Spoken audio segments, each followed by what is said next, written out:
Hello guys, नमस्कार। आप सभी का टॉप 20 स्टडी में स्वागत है। आज का टॉपिक है करंट अफेयर्स का। सभी करंट अफेयर्स एग्जाम के लिए बहुत ही इम्पोर्टेंट है, तो चलिए शुरू करते हैं। पहला है, शिगेरू इशिबा ने हाल ही में किस देश के प्रधानमंत्री चुना गया है? तो ऑप्शन बी, जापान। जापान की संसद में शिगेरू इशिबा को एक बार फिर देश का प्रधानमंत्री चुना है। आम चुनाव के 30 दिन के भीतर नए नेता के चयन के लिए जरूरी मतदान के लिए सोमवार को संसद का विशेष सत्र बुलाया गया। देश में 30 वर्षों में हुई पहले रन ऑफ में इशिबा ने विपक्षी नेता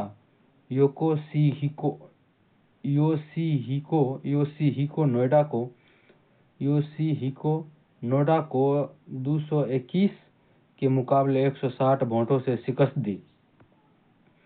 अगला देखते हैं, नोएडा इंटरनेशनल एयरपोर्ट ने ग्रीन एनर्जी के लिए किसके साथ समझौता किया है? तो option B, Tata power. Tata power और नोएडा इंटरनेशनल एयरपोर्ट के बीच हाल ही में हुई साझेदारी भारतीय ऊर्जा क्षेत्र में नवीनीकरणीय ऊर्जा एकीकृत उपयोग की दिशा में एक महत्वपूर्ण कदम है। यह साझेदारी 550 करोड़ रुपए के निवेश से शुरू होगी और इसका उद्देश्य हवाई अड्डे की ऊर्जा आवश्यकताओं को पूर्णतः नवीनीकरणीय स्रोतों से पूरा करना। इस योजना में टाटा पावर द्वारा 10.8 मेगावाट का पवन ऊर्जा और 13 मेगावाट की सौर ऊर्जा की आपूर्ति का प्रावधान शामिल है। अगला देखते हैं, मॉरिशस के नए प्रधानमंत्री कौन बने हैं? तो ऑप्शन सी, नवीन राम गुलाम। मॉरिशस में हुए संसदीय चुनाव में लेबर पार्टी के प्रमुख नवीन राम गुलाम ने जीत दर्ज करते हुए देश के नए प्रधानमंत्री बने हैं। नवीन राम गुलाम ने देश के मौजूदा प्रधानमंत्री प्रविंद जगन्नाथ को हराया। नवीन राम गुलाम को संसदीय चुनाव में उसकी जीत के बाद पीएम मोदी ने भी उन्हें फोन पर बधाई दी।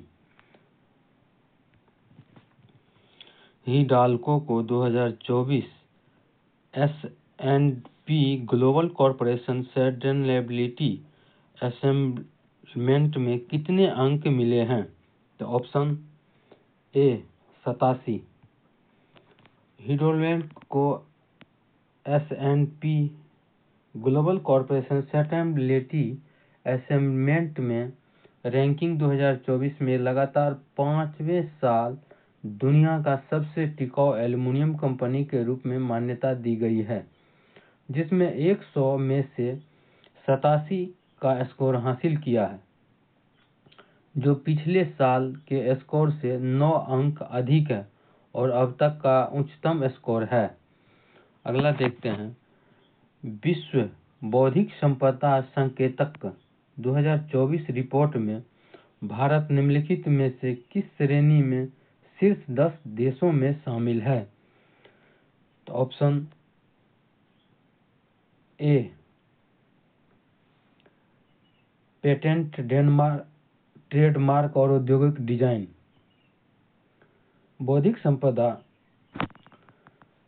संकेत 2024 रिपोर्ट के अनुसार भारत पेटेंट, ट्रेडमार्क और औद्योगिक डिजाइन में विश्व स्तर पर शीर्ष 10 देशों में शामिल हो गया है।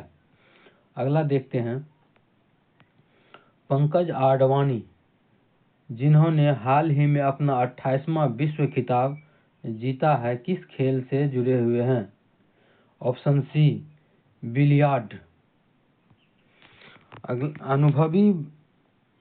अनुभवी भारतीय बिलियर्ड्स खिलाड़ी पंकज आडवाणी ने 2024 विश्व बिलियर्ड्स चैंपियनशिप जीता। नवंबर 2024 में अपना 28वां विश्व खिताब जीता और आपने लगातार 7वीं जीत हासिल की है। अगला है, DRDO ने 2024 में ओडिशा के चांदीपुर में एकीकृत परीक्षण रेंज में अपने LRLACM का पहला उड़ान परीक्षण किया। LRLACM का पूरा रूप क्या है? तो option B long range load attack cruise missile. अगला देखते हैं, रक्षा अनुसंधान एवं विकास संगठन DRDO का गठन कब हुआ? तो ऑप्शन सी 1958। हाल ही में रक्षा अनुसंधान विकास संगठन DRDO ने लॉर्ड अटैक क्रूज मिसाइल का सफल परीक्षण किया। यह परीक्षण ओडिशा के तट पर चांदीपुर स्थित एकीकृत परीक्षण रेंज से मोबाइल ऑप्टिकुलेटर लॉन्चर से किया गया है। Long range attack cruise missile का यह पहला उड़ान परीक्षण है। इस मिसाइल का मारक क्षमता 1000 किलोमीटर है। यह भूमि पर लंबी दूरी तक हमला करने में सक्षम है। अगला देखते हैं, 14 नवंबर को विश्व मधुमेह दिवस के रूप में क्यों चुना गया? तो ऑप्शन बी यह सर फ्रेडरिक बेंटिंक का जन्म दिवस है। यह तिथि सर फ्रेडरिक बेंटिंक के जन्म दिवस को चिन्हित करने के लिए चुनी गई थी, जिन्होंने 1922 में चार्ल्स बेट्स के साथ इंसुलिन का सह खोज की थी। अगला है, भारत में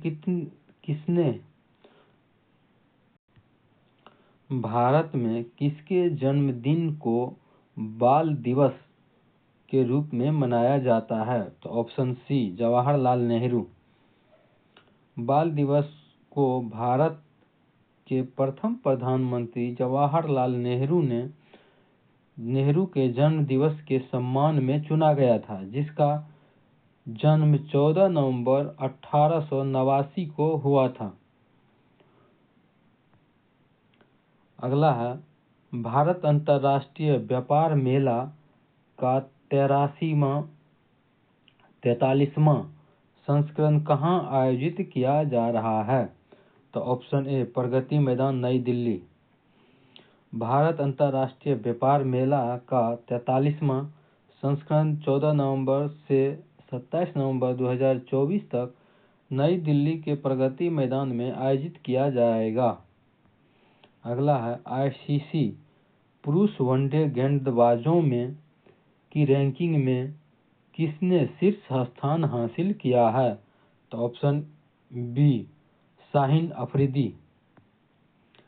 पाकिस्तान के प्रमुख तेज गेंदबाज शाहीन अफरीदी ICC पुरुष वनडे गेंदबाजों की रैंकिंग में एक बार फिर शीर्ष स्थान पर हासिल किया है। वही अफगानिस्तान के राशिद खान दूसरे स्थान पर बने हुए, जबकि दक्षिण अफ्रीका के स्पिनर केशव महाराज तीसरे स्थान पर हैं। अगला है, वर्ष 2024 का बुकर पुरस्कार किस लेखिका ने जीता है? ये VVI है, पूछ सकता है ये, इन्हें याद रखें, मोस्ट VVI। तो option D Samantha Harvey. Britain की लेखिका समंथा हार्वे ने वर्ष 2024 में बुकर पुरस्कार जीता। यह पुरस्कार उन्हें अंतरिक्ष पर आधारित उनके पहले उपन्यास ऑप्टिकल के लिए दिया गया है। अगला है, चौथे ब्लाइंड T20 वर्ल्ड कप का आयोजन कहाँ किया जाएगा? तो ऑप्शन बी पाकिस्तान। चौथे ब्लाइंड T20 वर्ल्ड कप का आयोजन पाकिस्तान में किया जाएगा। वही भारतीय दृष्टिबाधित क्रिकेटर संघ ने 22 नवंबर से 3 दिसंबर तक पाकिस्तान के लाहौर और मुल्तान में होने वाले चौथे ब्लाइंड T20 वर्ल्ड कप के लिए 17 सदस्यीय भारतीय टीम को घोषणा कर दी है। अगला है, सर्वोच्च न्यायालय विधिक सेवा समिति का अध्यक्ष किसे मनोनीत किया गया है? तो ऑप्शन सी न्यायमूर्ति सूर्यकांत। न्यायमूर्ति सर्वोच्च न्यायालय के न्यायाधीश न्यायमूर्ति सूर्यकांत को सर्वोच्च न्यायालय विधिक सेवा समिति का अध्यक्ष मनोनीत किया गया है। भारत के मुख्य न्यायाधीश संजीव खन्ना ने इस पद की न्यायमूर्ति सूर्यकांत को मनोनीत किया है। अगला है एस ऑफ स्पेस डिवीजन के जनरल ऑफिसर कमांडिंग के रूप में किसने पदभार संभाला है? तो ऑप्शन ए कौशिक मुखर्जी।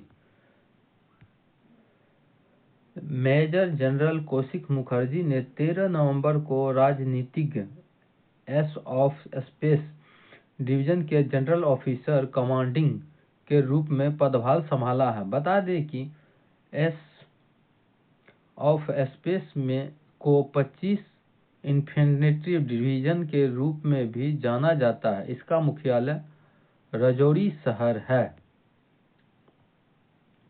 अगला है नवीन एवं नवीनीकरण ऊर्जा मंत्रालय ने कहाँ चिंतन शिविर आयोजित किया है?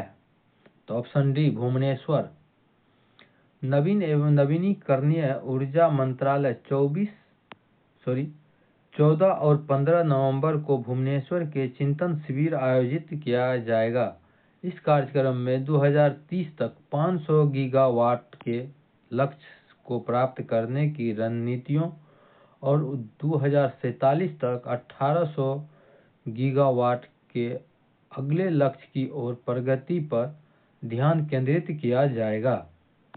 अगला है विश्व का पहला हाई एल्टीट्यूड वाला पैरा स्पोर्ट सेंटर कहाँ स्थापित किया जाएगा? तो ऑप्शन बी लेह। देश में खेलों को बढ़ावा देने के उद्देश्य से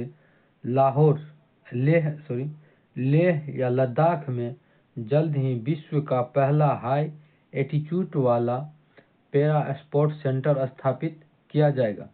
इसके लिए Ladakh autonomous hills development council Leh और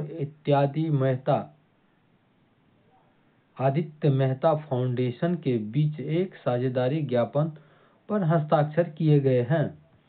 अगला है राष्ट्रीय कानूनी सेवा प्राधिकरण का नया कार्यकारी अध्यक्ष किसे नियुक्त किया गया है? तो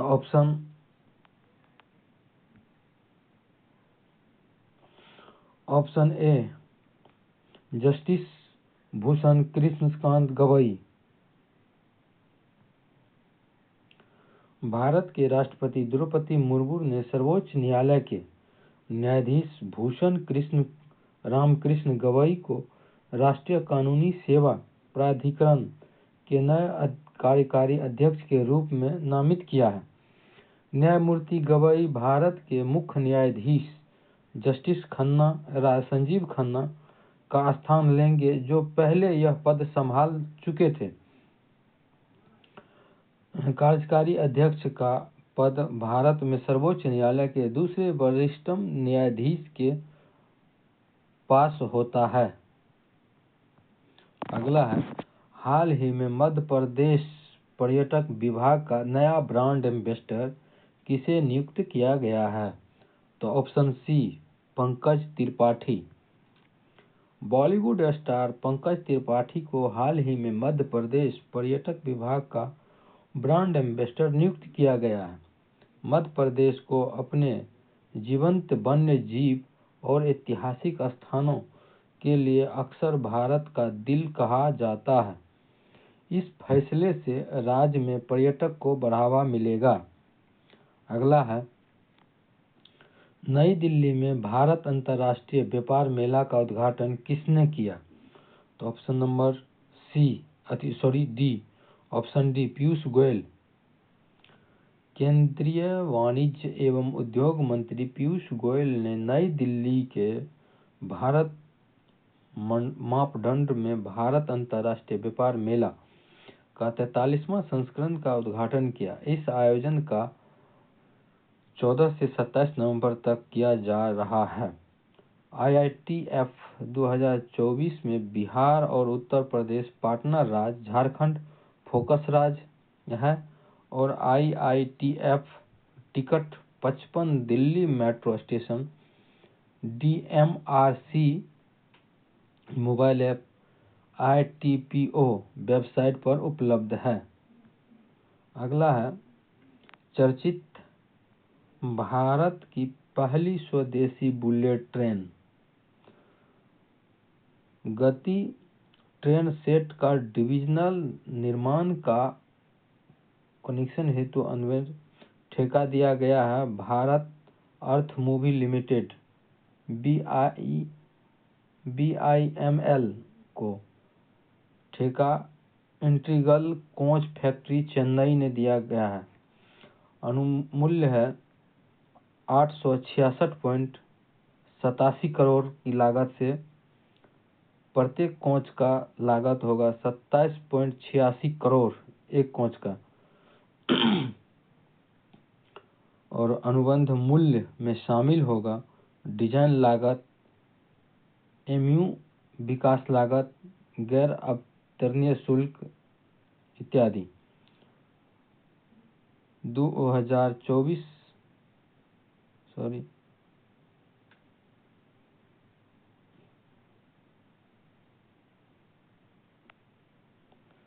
यह जो है 2026 के अंत तक आपूर्ति मतलब मिल जाएगा। और यह इसका गति स्पीड होगा, परीक्षण गति स्पीड 280 किलोमीटर पर घंटा और परिचालन जो चलाया जाएगा वो 250 किलोमीटर पर घंटा के हिसाब से चलेगा। जो अभी वर्तमान है वो है 150 किलोमीटर पर घंटा, अभी 120 ही चलता है। तो फिलहाल इसका पहला चरण 2026 में चालू होने की आशा है, जबकि पूरा गलियारा 2028 तक पूरा कर लिया जाएगा बुलेट ट्रेन का। Thank you for watching. Video अच्छा लगे तो लाइक और चैनल को सब्सक्राइब कर दोस्तों में शेयर जरूर करें। Thank you.